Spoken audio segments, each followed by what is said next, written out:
I'd done really nothing about blew our marriage to smithereens. It was the love story that made the world believe in happy endings until it didn't.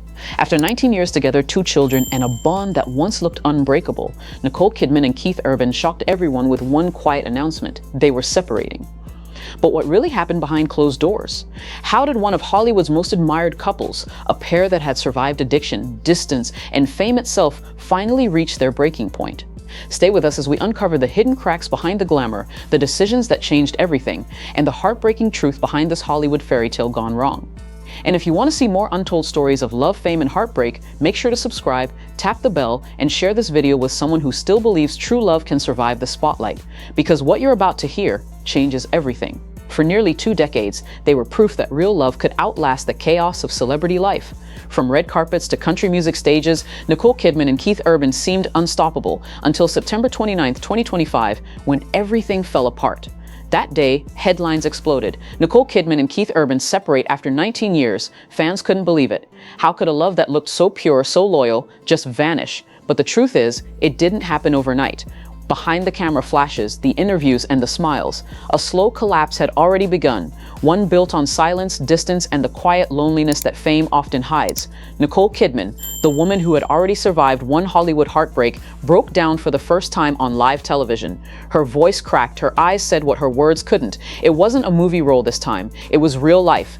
And for Keith Urban, the man who once said Nicole saved his life, this was a moment that would haunt him forever. Because this story isn't just about 2 celebrities falling out of love. It's about how success can slowly tear apart the very thing that once gave it meaning. It's about how even the strongest hearts can crumble when fame, distance, and unspoken pain build up over time. To truly understand how it all fell apart, we have to go back to where it began, to a single night in 2005, when 2 stars from opposite worlds met, and destiny took its first fateful turn. Every love story starts somewhere, but few begin with the kind of magic and mystery that surrounded Nicole Kidman and Keith Urban. It was January 2005, Los Angeles, the G-Day USA Gala, a glittering night celebrating Australian talent abroad. Nicole, radiant and composed, had already rebuilt her life after a painful divorce that had once made global headlines. Keith, the rising country star with a soulful voice and a heart still recovering from its own battles, was there too, smiling for cameras but quietly unsure of himself. And then it happened, their eyes met, a single glance, and suddenly the chaos of Hollywood faded away. Keith would later say it felt like walking into a fairy tale. But even then, deep down, there was something else hiding beneath that moment: insecurity. He once admitted that when he met Nicole, he felt like he'd snuck into the royal ball. A man meeting a real-life princess, afraid he wouldn't be enough. He carried her phone number in his pocket for more than a week before he even dared to call. He'd take it out, look at it, put it back again. Not because he didn't care, but because he cared too much. That fear of not being worthy, of losing her before it even began, would quietly follow him for years. But when he finally called, the connection was instant. Nicole, who had just come out of years of emotional turmoil, saw something different in Keith. He wasn't another Hollywood actor chasing fame. He was kind, grounded, real. He made her laugh again, something she hadn't done in a long time, and within months, they were inseparable. For Nicole, Keith felt like a chance to start over, a way to find peace after years of being in the spotlight for all the wrong reasons. For Keith, she was light itself, a woman who saw him not for his fame, but for his soul. But as every fairy tale teaches us, even the brightest light casts a shadow. And in their story, those shadows began early. Because while Nicole believed she had found stability, Keith was quietly fighting a battle that fame couldn't fix. Habits he thought he'd left behind were still haunting him, and the pressure of living up to the image of Nicole Kidman's husband was a weight few could carry. Still, on June 25, 2006, surrounded by friends, family, and the stars of Australia, they said "I do" in Sydney. Hugh Jackman, Russell Crowe, Naomi Watts. The guest list read like a celebration of Australian royalty. Nicole walked down the aisle in a stunning Balenciaga gown, and when Keith serenaded her with "Making Memories of Us," there wasn't a dry eye in the room. To the world, it was perfect. A movie come to life. But fairy tales, no matter how beautiful, always hide a truth: that love is never simple, and perfection often comes with a price. Because just 4 months later, Keith's world began to crumble. Old struggles resurfaced. Habits he thought he'd beaten came roaring back. The weight of fame, expectation, and pressure finally pushed him to a breaking point. Nicole, heartbroken but determined, refused to let go. She organized an intervention, not as a superstar, but as a wife fighting for the man she loved. Keith entered the Betty Ford Center for 3 months of treatment, a moment he would later call salvation by love. That phrase, salvation by love, became their foundation, a symbol of what they could overcome together, but also, unknowingly, the seed of something dangerous, an imbalance. Because when one person becomes the savior and the other becomes the saved, that dynamic can never stay equal forever. And in the years that followed, that imbalance would quietly shape their marriage in ways neither of them saw coming. For years, they looked unstoppable. Red carpets, award shows, and interviews. Keith and Nicole became the image of Hollywood grace. But behind the flash of cameras and glowing headlines, something was shifting. They were no longer just two people in love. They had become a brand. Nicole was one of Hollywood's most respected actresses, balancing blockbuster films with critically acclaimed dramas. Keith was touring across continents, living life in a blur of airplanes, hotel rooms, and stage lights. Two brilliant stars, orbiting the same universe, but rarely crossing paths. In public, they smiled. In private, they texted across time zones. Nicole once admitted that she'd fly halfway across the world just to see Keith for a single night. It sounded romantic, but underneath, it revealed the truth. They were always apart. And no matter how strong love is, distance has a way of rewriting it. Keith tried to make it work, calling every morning, even during tours, sending flowers before every shoot. But as the years passed, the phone calls grew shorter, the messages less frequent, until one day they both realized something terrifying. They were living two different lives, just not ready to admit it yet. Fame had given them everything, but it had also taken something essential: time. Nicole later said in an interview, "Sometimes I feel like I'm always waiting for him to come home, waiting for time to slow down." Those words carried a quiet ache, because love doesn't disappear in a moment, it fades, quietly, under the weight of things unsaid. And then came the turning point, the moment everything began to unravel. In 2018, Keith released his album, Graffiti You. Fans praised it for its honesty, raw lyrics about temptation, loneliness, and the struggle to keep love alive. One song in particular, Parallel Line, hit differently. Lines like, "We're parallel lines running side by side," struck a chord, as if he was writing not just to his audience, but directly to Nicole. Rumors began to swirl. Was Keith quietly admitting that they had grown apart? That the love that once healed him was now just... Nicole brushed it off during interviews, smiling as she always did. But her silence said more than words ever could. She stopped appearing at his shows as often, stopped speaking publicly about their marriage, and fans noticed. Social media lit up with speculation. Are Nicole and Keith okay? The answers never came, but the signs were there, subtle, quiet, and heartbreaking. In 2020, during lockdown, they tried to rebuild. For the first time in years, they were in the same place together every day. They cooked, played music, and appeared on talk shows from home. To the world, it looked like a second honeymoon, but behind that forced closeness, old wounds resurfaced. The things they had ignored for years finally demanded attention. And when the world opened up again, they both ran back into their work, back into their separate worlds. Because sometimes it's easier to stay busy than to face what's breaking. By 2023, their interviews grew colder, their public appearances rare.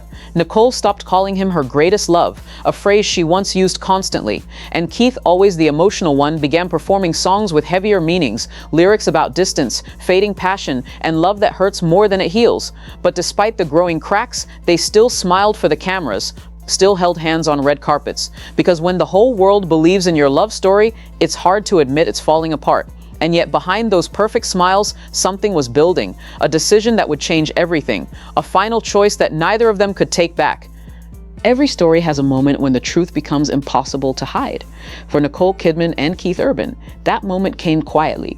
No shouting, no public scandal, just the slow sound of two hearts drifting apart. Insiders say the change began in early 2024. For years they had grown used to distance, but now, even when they were together, it felt like being alone. Their conversations turned into small talk, polite, careful, safe. And when silence becomes more comfortable than words, that's when you know something's broken. Keith threw himself deeper into his music. He spent months in Nashville, writing, producing, performing, chasing the kind of escape that only noise can give. Nicole, meanwhile, began working on The Perfect Couple, a film that ironically told the story of a marriage falling apart behind the cameras. Fans later said she looked different during interviews, still elegant, still poised, but with eyes that seemed a little more tired, a little more distant. The tabloids began buzzing again.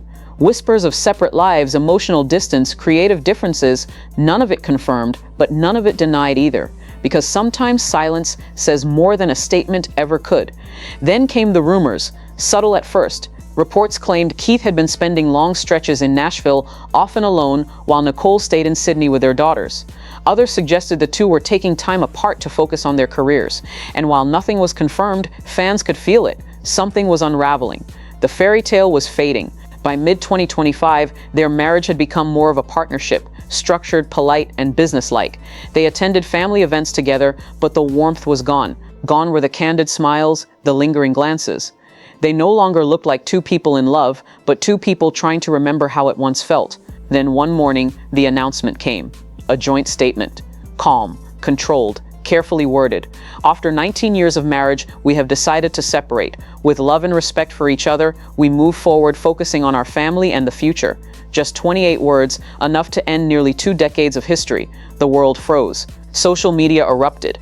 And for the first time in years, Nicole and Keith didn't respond. No interviews, no denial, no explanation.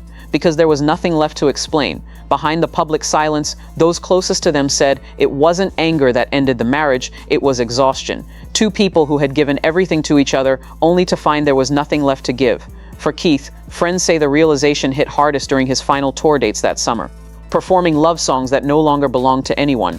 And when he sang "Blue Ain't Your Color," his voice cracked mid-verse. Fans thought it was emotion. Maybe it was heartbreak. Nicole, meanwhile, retreated into privacy, spending time with their daughters, avoiding interviews, and focusing on small, quiet projects that didn't demand much of her heart. She once said in a rare quote, "Sometimes you love someone enough to let them go." That line, simple, soft, and devastating, said everything. It wasn't scandal. It wasn't betrayal. It was something far more human. Two souls who had outgrown the fairy tale they built. And just like that, the Hollywood dream that once made millions believe in forever was over. But the story doesn't end there, because every ending carries echoes, moments that linger, questions that never find answers. And in this story, one question still remains. Was this truly the end, or just the end of the version the world was allowed to see? When the news broke, the world didn't know how to react. It wasn't just another celebrity breakup. It was the couple, the one everyone believed had made it work. For years, Nicole Kidman and Keith Urban had been proof that love could survive fame.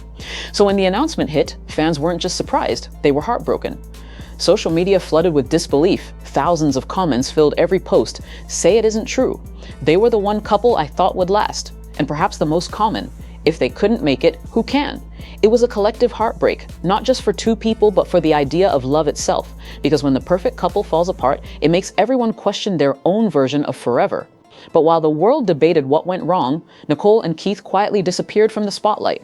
No interviews, no statements, no appearances, just silence. For weeks, paparazzi caught glimpses of Nicole walking alone in Sydney.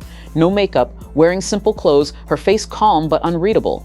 Keith was spotted in Nashville, often in the recording studio late at night, his car leaving long after midnight. Friends close to him said he'd stopped taking calls, stopped going out, and was writing again. Not for a record, one insider said, but for therapy. And maybe that was the truth, both of them trying to heal in the only ways they knew how. Nicole through stillness, Keith through sound.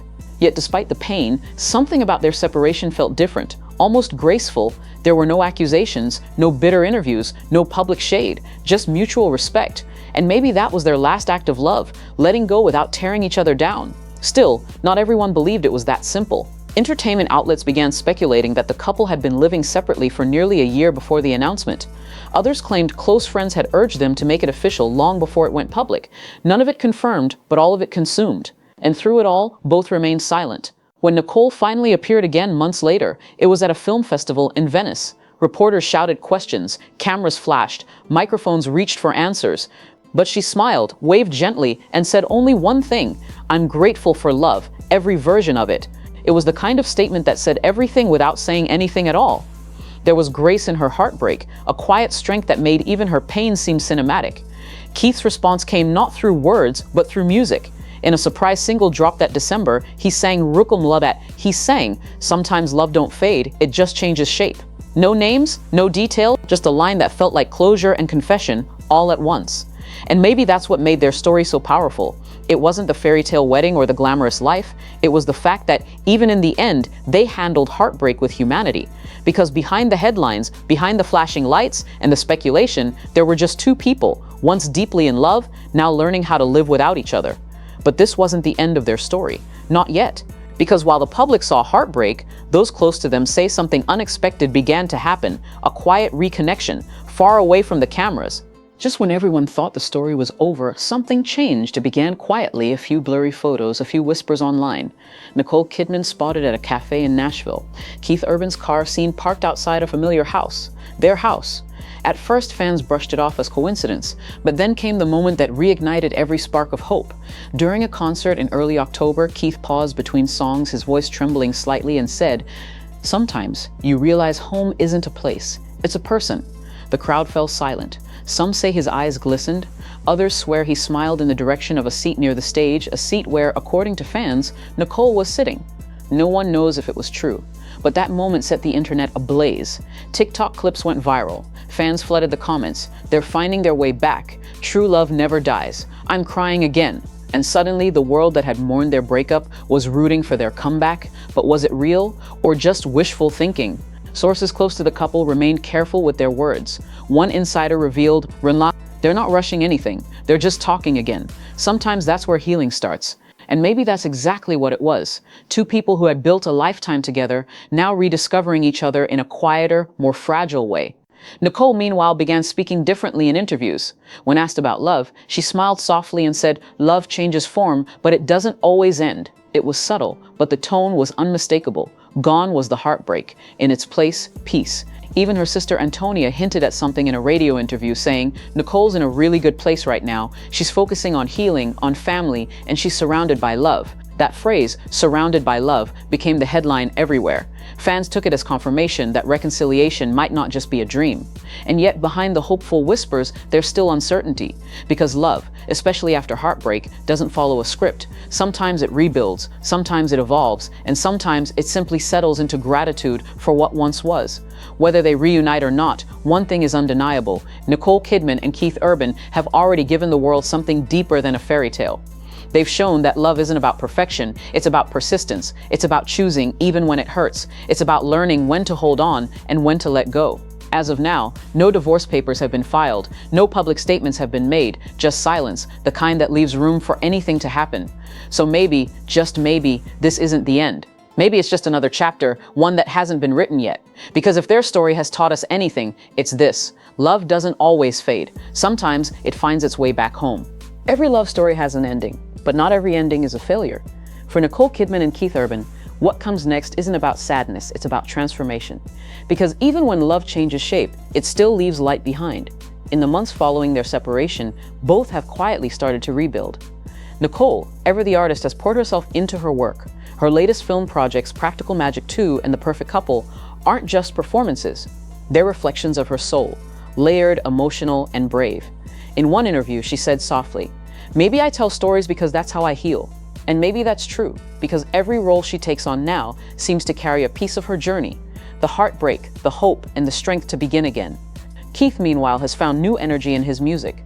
His Alive World Tour continues to sell out across the US, but this time, the songs hit differently. Fans say his new performances carry something raw, like a man who's walked through the fire and come out still believing in love. In a recent show, he paused before his final encore and told the crowd, "Raw and Benyurilawa. Love always leaves something good behind." And maybe that's the legacy of this story. Not the heartbreak, not the rumors, not even the separation, but the grace with which they've handled it all. Because in a world obsessed with drama, Nicole and Keith chose dignity. They chose silence instead of spectacle, respect instead of revenge. They've shown the world that even when love ends, kindness doesn't have to. Their daughters, Sunday Rose and Faith Margaret, are growing up surrounded by that example, that real love isn't about forever. It's about being real while it lasts. And maybe one day, when the cameras are gone and the headlines have faded, Nicole and Keith will look back at 19 years of laughter, music, and memories, not as a failure, but as a beautiful finished chapter in a life still full of pages to write. Because the truth is, some love stories don't end in forever. They end in peace, and peace in its quiet way is another kind of love. So whether they reunite or walk separate paths, the legacy they've built of love, resilience, and grace will outlast any headline. If you made it this far, you felt something. Tap like to honor real love stories, even the imperfect ones. Comment below. Do you believe love like this deserves a second chance? And don't forget to subscribe, because next week we're uncovering another Hollywood love story that changed everything.